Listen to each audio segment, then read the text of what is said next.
They told me success would make every door open for me. They forgot to warn me about doors opening for the wrong people. I built a life worth $900,000, not just money, but the quiet scaffolding of a future, investments, a house with a porch that held our mornings, a business that fed families. She called it our dream. She wore it like a crown, but crowns can be handed to others. My name is Victor Hale. I'm the man who thought loyalty was mutual. Then one night I saw the photograph that changed everything. Her smiling next to a man I'd never met, hands resting on a property deed. That photo started a slow, terrible reveal. This is the story of what I built, how she betrayed it, and how I made the truth take her crown. They don't write enough about the small, steady economies of a life. People romanticize genius or luck, but the thing that built my world was repetition. A call before dawn, a handshake with a supplier, a ledger balanced on Sundays. When I say I built something, I mean with steel, signatures, and the stubborn habit of showing up. That's how you end up owning an address people assume you were born to. You earn it with years of attention. Laura came into my life when I'd just turned 40 and decided to stop apologizing for ambition. She had a laugh that felt like sunlight on a winter morning, and a talent for making entrances feel private. When she said she wanted to be part of the plan, I let her in. I showed her the accounts. I let her touch the spreadsheets. We made jokes about what we'd do when the business finally caught us up. A house with real molding, an office with a view, space for friends to sleep over. Little by little, our private list became a project. The 900,000 didn't arrive overnight. It's a funny amount to say out loud, like a soft currency that names an entire plan. It was the sum we accumulated after selling the secondary property and reinvesting. I insisted on transparency. I wanted joint signatures on major transfers, a trust named for us. She agreed, smiled, and said the kinds of things women say that make you feel safe. We'll be fine. We'll be smart with it. She sounded like a partner. She sounded like an architect. At first, the dream behaved like dreams usually do, bright and generous. We shopped for tiles. We met with designers. Laura took charge of aesthetics and I of logistics. She had an instinct for how a room should hold people. She'd pace a floor plan and hum. Her joy made the project feel less like account reconciliations and more like a home. "This will be our last move," she'd say. "We'll grow old here." I believed her. The first misstep was stupid and small. A tax form misfiled, an invoice routed through a different vendor, a check I didn't remember signing. I called the accountant. He spoke in numbers that meant nothing to anyone who didn't sleep with spreadsheets. "A routing error," he said. "We can correct it."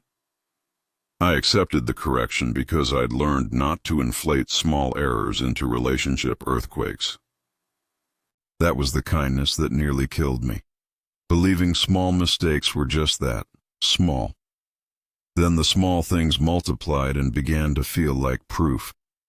My assistant mentioned a meeting for Vale Properties that had my name on it. Shipping receipts bore a client name I'd never used. The property we'd planned as the house by the lake had a new deed posted online.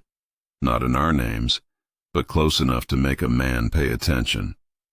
I didn't want confrontation. I wanted clarity. So I started collecting things I hadn't before. Emails, paper transfers, the soft public footprints people leave when they want to look invested. The photograph arrived because my brother accidentally replied all to a family email. There she was, Laura on a marble terrace, a man at her side, hand on a deed. The caption wasn't even coy. Celebrating the launch of Vale House. The stomach drop you feel at a betrayal is not cinematic. It's physical, a narrowing of breath, an ache in the hands. I did not storm the house. I buffered the image. I saved every header and every metadata tag that came with it. My first instinct was old school. Go through the bank. I requested full statements. I asked for every wire, every fee, every destination. What startled me wasn't the vanished line item. It was the pattern. Smaller payments sent to vendors who didn't exist on paper, consolidations into accounts that had no history, then large withdrawals to a person whose name matched the man in the photograph, Miguel Alvarez. He was not local. His LinkedIn showed consultancy and a tidy ability to rebrand real estate deals for wealthy clients. I was furious, not the cartoon rage of breaking dishes, but the cold kind that catalogs evidence. Anger turned into method. I stopped needing spectacle. I needed facts. You learn running a company that the loudest gossip rarely survives an audit. Facts do. I let a week pass before I asked Laura about Miguel. She laughed and said he was a broker we used for a little while. Her voice was measured. She gave me plausible reasons: diversification, a partner opportunity, an insider's deal. She said it like someone who expects to be believed because she hadn't been caught yet. I didn't scream. I didn't storm. I made a copy of the laugh and filed it with the rest. Power is a strange currency in private life. Outwardly, people saw us as the couple that had done it right: smart, tasteful, generous. Privately, I felt like an account that had been quietly siphoned. The real betrayal was not just the money. It was the redistribution of a story we'd written together, the narrative of us. I decided then that the only revenge I wanted was exposure. Make the ledger speak. Make the truth rearrange the applause. Let the town reconcile its admiration with the facts. The first step toward that was patience. I didn't chase Miguel. I didn't block him on social media. I did my job, gathered and cataloged. I hired a forensic accountant discreetly. I spent nights reading bank code like a man relearning a language. Being powerful taught me how to wait, and how to make institutions help me do the work fury could not: law, audit, press. Build your case like you'd build a bridge. Let the weight rest where weight belongs. When the first exchange, a small vendor payment, became a pattern in a Priya-esque spreadsheet we could use as evidence, I felt the cool satisfaction of someone who knows a system. I would not be the dramatic man who yells in a foyer. I would be the man who hands a clean folder to the right people and watches the ledger ask and answer itself. Stop here for a micro cliffhanger visual. Close on the saved photo. Zoom into Miguel's name. Cut to the ledger pages turning. The best betrayals are the ones dressed as opportunity. Miguel was a slick presenter, a man who could make a brochure look like prophecy. He showed up in glossy photographs, and that image did more damage than his bank account. It created a story Laura could live inside of. When people see themselves in a narrative, they stop feeling like liars. They feel like protagonists. That's the trick. We engaged a quiet audit firm. Not public, not theatrical. The kind of people who talk in footnotes and patience. Priya, the lead auditor, treated everything like medicine. She pulled threads and kept her voice flat. People who launder reputation do it by layering legitimacy, she said. Invoices, contracts, checks to vendors, then a tidy transfer to someone with an innocuous name. It's not sloppy. It's choreography. The choreography is always human. It betrays patterns that repetition makes visible. We found vendor invoices dated the week of our family excursions. We found receipts that showed payment to a Greenvale landscaping firm that had no physical office. We found hotel charges in cities where neither I nor my assistant had been. Each anomaly was a note in an increasingly audible song. When Priya laid it out, it wasn't a scream. It was a map. The money moved from our joint account into an account labeled development. then to a shell LLC, and finally into a personal account under Miguel's name. Along the way, Laura's signature, sometimes my signature, appeared where convenience mattered. Some of the signature faults screamed forgery to the analysts. The handwriting had strain, hesitation, loops in places mine didn't have. Signatures are small human fingerprints. When they don't match, you can show it to people and they believe what their eyes register. The public work begins with private discipline. We sent our packet to an investigative reporter I trusted, not to shame, but because light neutralizes fiction. She asked careful questions and ran it alongside her sources. In 2 days, the tone of town conversation shifted from pity to curiosity. People listen to newspapers more than they admit. A well-written, fact-driven piece is hard to argue with. Laura's reaction was theatrical restraint. She denied, then deflected, then leaned on a few friends who made the mistake of offering easy sympathy. Miguel's PR team issued a bland line about exploratory talks. Behind the measured statements, both lives scrambled to insulate themselves. They counted on people's desire for drama to outstrip their desire for truth. They forgot that I had patience and the legal scaffolding to make ambiguity feel uncomfortable. One of the more painful moments for me wasn't the public attention. It was watching. Neighbors who'd sat in our home for wine nights suddenly become small. The man who taught me construction came by with a ledger of his own, invoices he'd submitted and not received payment for. Seeing those numbers in the hands of someone you respect brings clarity you can't fake. I funded that first set of vendor checks myself before any headline. That act was not magnanimity. It was reputation management anchored in conscience. Pay the people you promised to pay, and the rumor mill loses its fuel. Legal action followed. The auditor's findings were turned into subpoenas, and the sense of safety Miguel and Laura depended on began to fray. People who had invested in the idea started to call in auditors of their own. Financial institutions froze certain accounts pending verification. That's the sound of a structure coming apart. It's procedural and merciless in small ways. A phone call here, a legal demand there, a notice in a bank inbox, and suddenly you can't pretend the money is a footnote. When Laura asked to speak, I let her. She came into my office with her hands empty and her voice a practiced contrition. She told a story of bad advice, of a man who whispered promises about appreciation, of vision. She said she had been naive. I didn't laugh.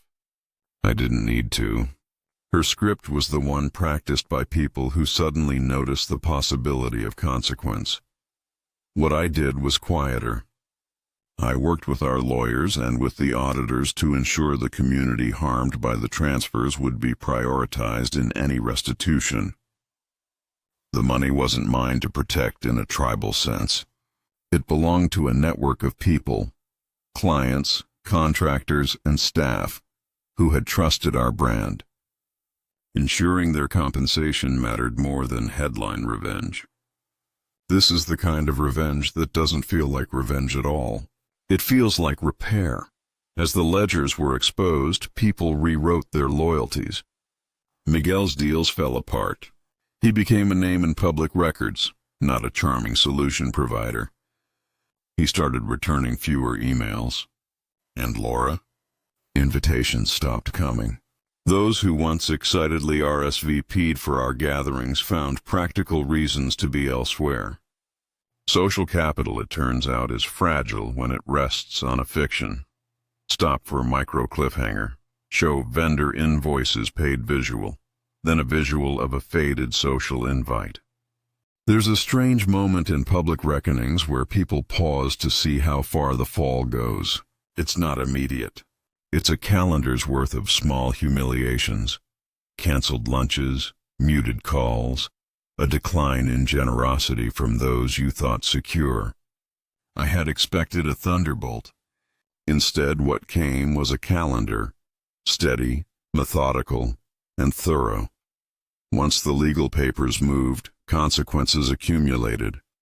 The contractor consortium sent a demand. An investor demanded a forensic audit. The bank enforced temporary holds.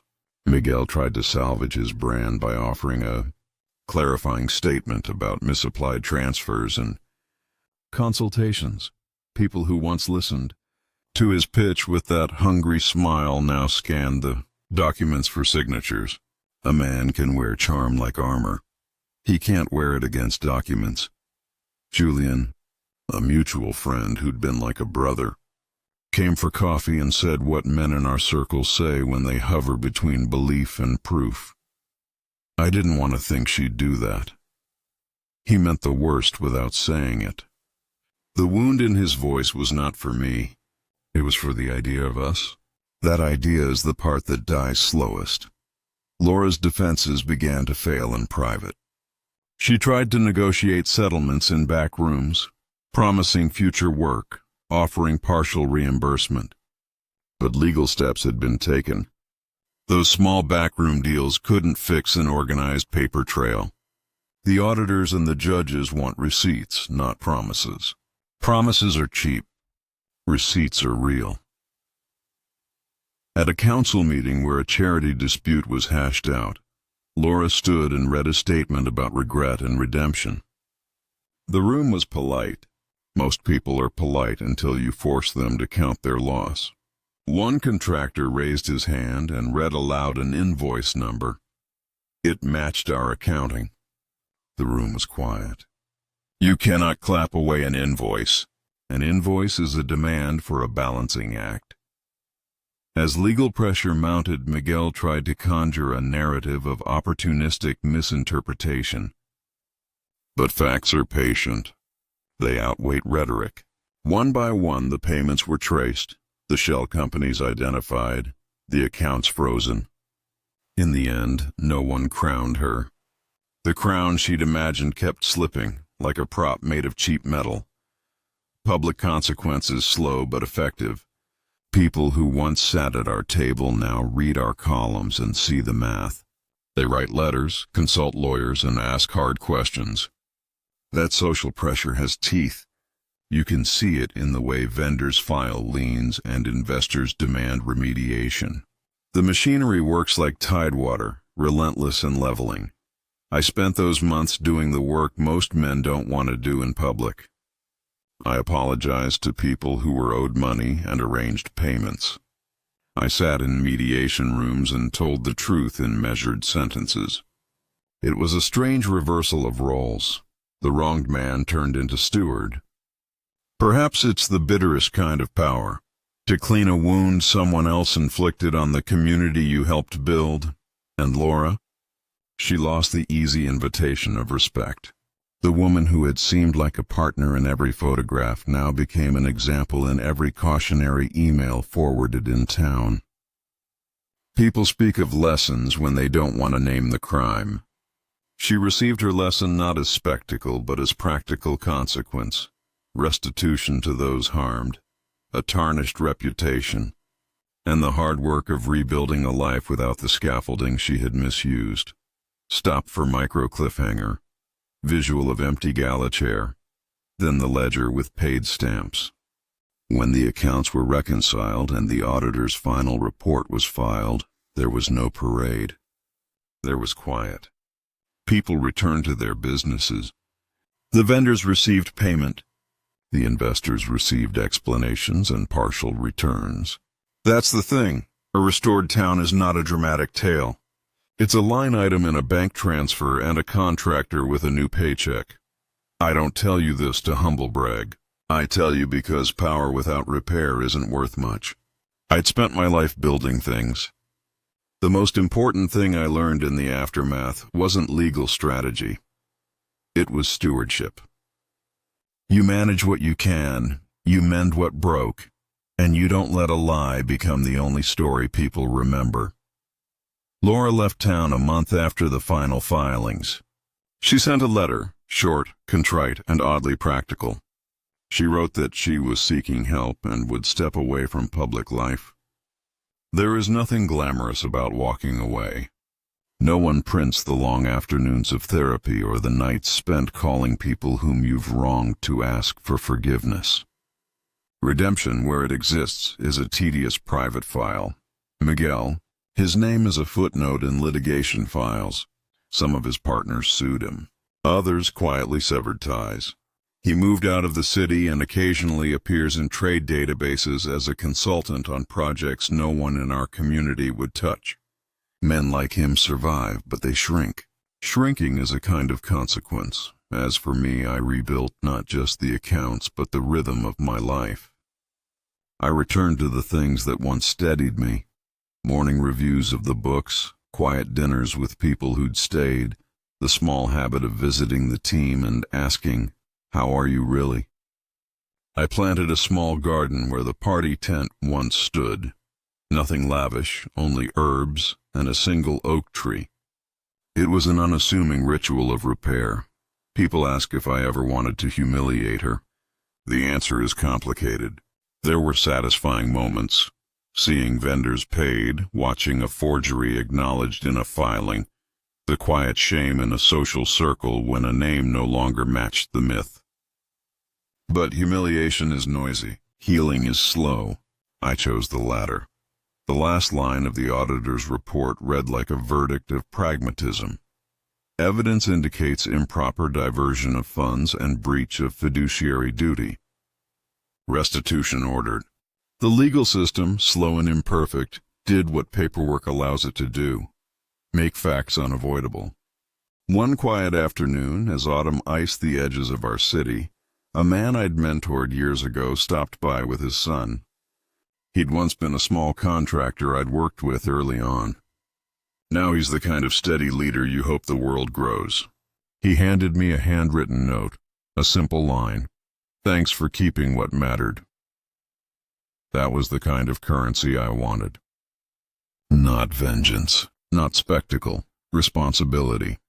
My final act in this story was perhaps the least dramatic. I donated a portion of the recovered funds to community programs for vocational retraining, people who'd been financially hurt by the scheme and needed steady work. It felt right that money that had been used to destabilize would be reassigned to stabilize. Revenge is often imagined as punishment. Mine ended up practical, remediation for harm done. If there's a moral here, it's this: power makes you a target, but it also gives you tools. Use those tools not for spectacle, but for repair. The woman I loved used ambition as a solvent for fidelity. She crowned another man in a photograph and mistook that image for freedom. It nearly cost everything. The crown fell because the ledger did its job. Truth, once given the time and structure to speak, will outlast a photograph.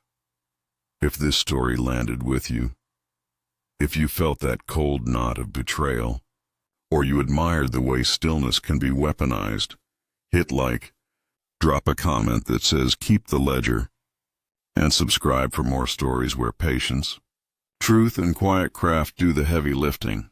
I'll be back with another one, stranger, sharper, and colder than the last. End. Fade out to title card. I built her a $900,000 dream life. She crowned another man.